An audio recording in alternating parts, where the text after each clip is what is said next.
नमस्कार दोस्तों, मैं हूं पवन टोकस। और जैसे कि मैं पिछले कुछ दिनों से हरियाणा के अलग अलग विभिन्न विभिन्न चीज़ों के बारे में आपको जानकारी देता आ रहा हूं, उसी कड़ी में एक बहुत ही ज़रूरी जानकारी और मेरे दिल के बहुत अपने व्यक्तिगत तौर पे मेरे दिल के बहुत करीब है। और उसका कारण ये है कि मैं जो अनपॉपुलर है ना उनकी तरफ, या जिनका बहुत ज़्यादा नाम नहीं होता, वो मुझे ज़्यादा आकर्षित करते हैं। तो कल हरियाणा के एक ऐसे पराक्रमी योद्धा का बलिदान दिवस है जिसको सभी आजकल सभी लोग शायद भूल चुके हैं। बहुत बहुत गिने चुने लोग उनको याद रखना चाहते हैं। उनको भूल जाने की और बहुत सारी वजह हैं। शायद एक एक अलग पिछड़े एरिया से होना, उस एरिया का कोई नेता ना होना, एक अलग धर्म होना, अलग कल्चर होना, तो शायद वो बहुत सारी चीज़ें रही जिसकी वजह से आज हसन खां मेवाती, भारत माता का वो सपूत जिसने बाबर को रोकने के लिए अपने पूरे राज्य को ख़त्म करवा दिया, उसका कहीं नामो निशान नहीं है। हसन खां मेवाती अलवर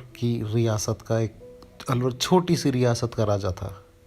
वो रियासत जिसके पास अरावली की पहाड़ियों के बीच में और इसके आसपास फैली हुई एरिया में थी, जो ज़्यादातर मैं कहूँगा कि शायद नॉन प्रोडक्टिव एरिया था। बहुत ज़्यादा इस एरिया में कुछ होता नहीं था, ज़मीन इतनी उपजाऊ नहीं थी, नदियाँ बहुत दूर थी। यमुना एक है जो शायद इसके पास से गुजरती है, लेकिन वो भी काफ़ी दूर थी। और गरीब लेकिन बहुत ही पराक्रमी और देशभक्त मेवाती थे, और उनका राजा था हसन खां मेवाती।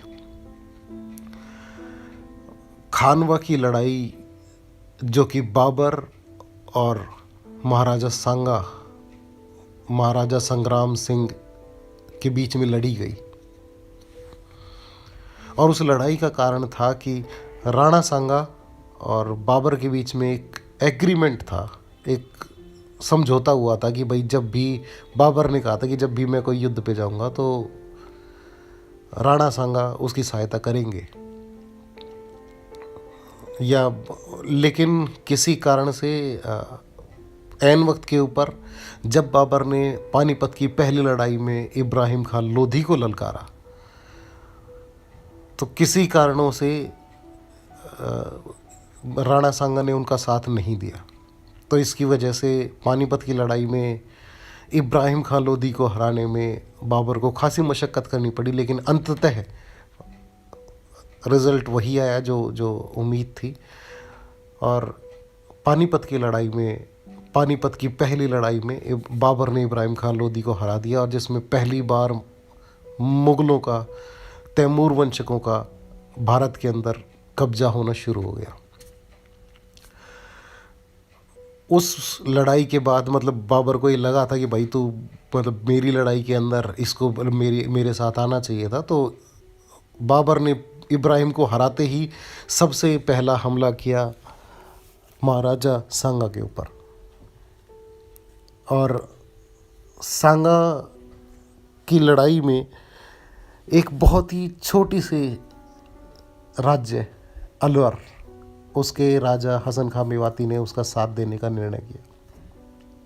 ये अपने आप में बड़ी अजीब सी और विचित्र सी स्थिति है कि एक इतनी बड़ी ताकत, 1 लाख सिपाहियों से ज़्यादा महाराजा सांगा की, और राणा सांगा जो कि एक राजपूत मुसलमान था, और हसन खां मेवाती जो कि एक मुसलमान राजपूत था। तो शायद अपनी इन्हीं कारणों से उन्होंने एक दूसरे को साथ देने का निर्णय लिया। और हसन खां मेवाती की सेना में टोटल 12,000 लोग थे, लेकिन बिना संख्या को गिने हुए पराक्रमी का बल उसकी संख्या से नहीं, उसके पराक्रम से और उसकी तलवार की धार से नापा जाना चाहिए। और शायद इसीलिए इसी हिम्मत के साथ हसन खां मेवाती ने राणा सांगा की टीम के साथ, उनकी सेना के साथ मिल के लड़ने का निर्णय लिया।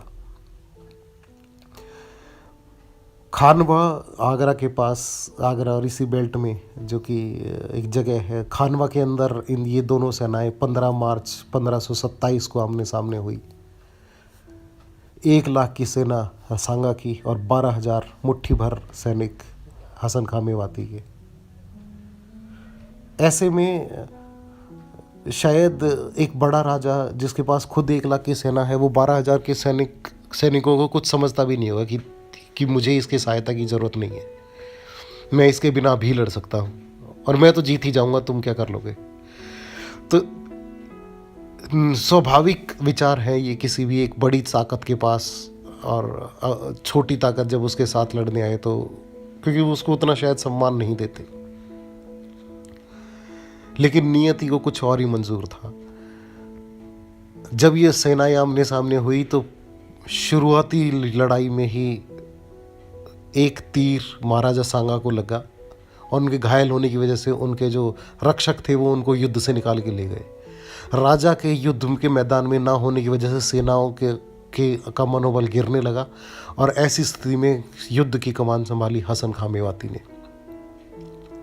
हसन खां मेवाती, जिसको बाबर ने अपनी तरफ से पूरे प्रलोभन दिए थे कि तुम मत लड़ो, तुम मुसलमान हो, तुम इसके साथ मत लड़ो, मेरे साथ लड़ो, मैं तुम्हें जागीर दूंगा, और तरह तरह के प्रलोभन।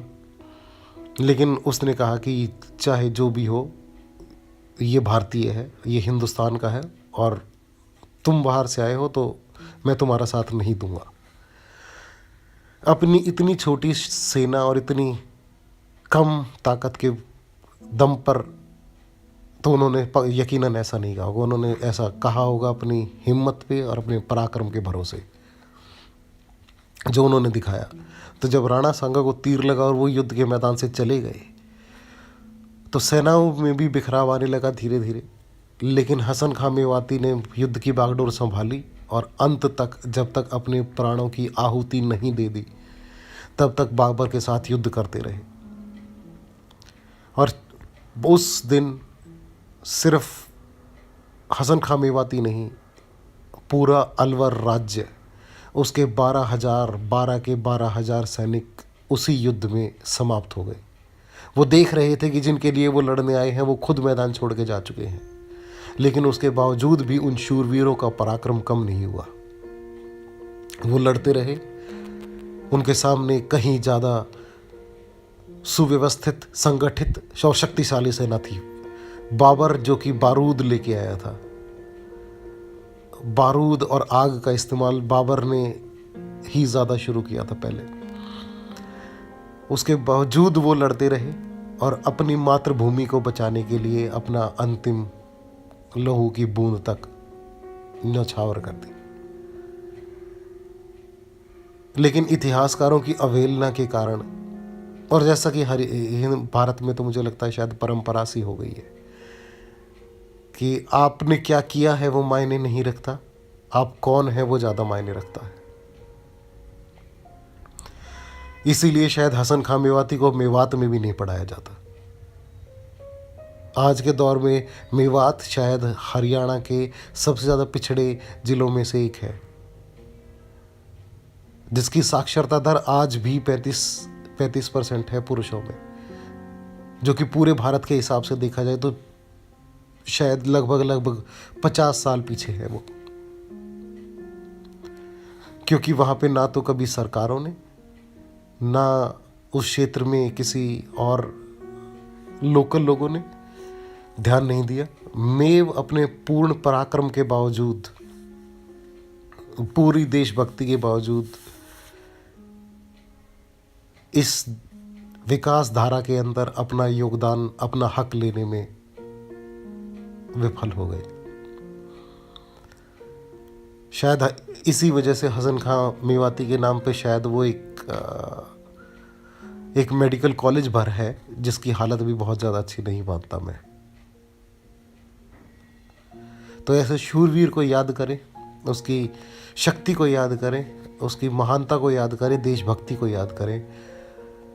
और हसन खां मेवाती को मेरी यानी पवन टोकस की तरफ से शत शत नमन।